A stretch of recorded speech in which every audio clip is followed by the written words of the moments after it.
papa ko. Tuta. Sabi ni mama, ano yan? Sabi ni papa, shit yan, shit. Mabayad na.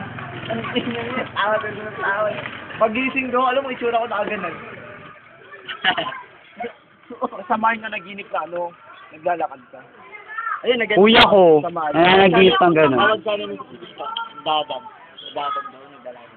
Ako hindi. Nakakasalubong na ako ng mga tulog. Di kaya kung tulog ko lang. Ano na yung nakapikit naglalakad. Hindi ko pala kayo yung naglalakad. At nasalita lang ako lagi. Uy, Matiis yung kainin ko makuna. kinakain ko na yung ganito. Nanaginip yung spirit ko kumakain. Pag di ka daw kumain ng gamon. Ayun. Yun parang naganin na tuwing gabi. Sinundan ng ate ko yung kuya ko. Ganun. Oo, hanggang sementeryo.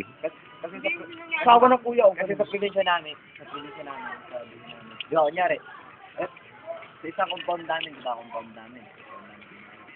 may kubo, yun yung tahian ng lola ko. Doon kami natutulog ng papa ko. Dalawa lang kami ng papa ko. Tapos ito yung, kunyari, ito yung bahay namin, di ba? Ito yung pinakabahay namin. Kwarto. Pagpasok mo agad, kwarto ka agad. Dito, kwarto ka agad namin. Doon tulog mama ko, lola ko. Kami ng papa ko dito. Itong part na ito. Sabi ko, natulog kami ng papa ko. Pag-gising mo, dito na ako. Tinalo nga ako ng mama ko eh. Kasi sabi ng mama ko, baka daw intanto na ako.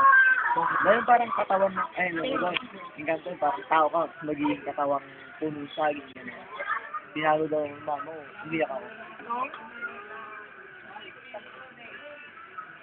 Paano kasi lagi yung... Baka maano na naman yun ang apoy ha. Ilayo mo na. Hindi, doon yan naman ulit iharap eh. Lagi kasi lapit sa mga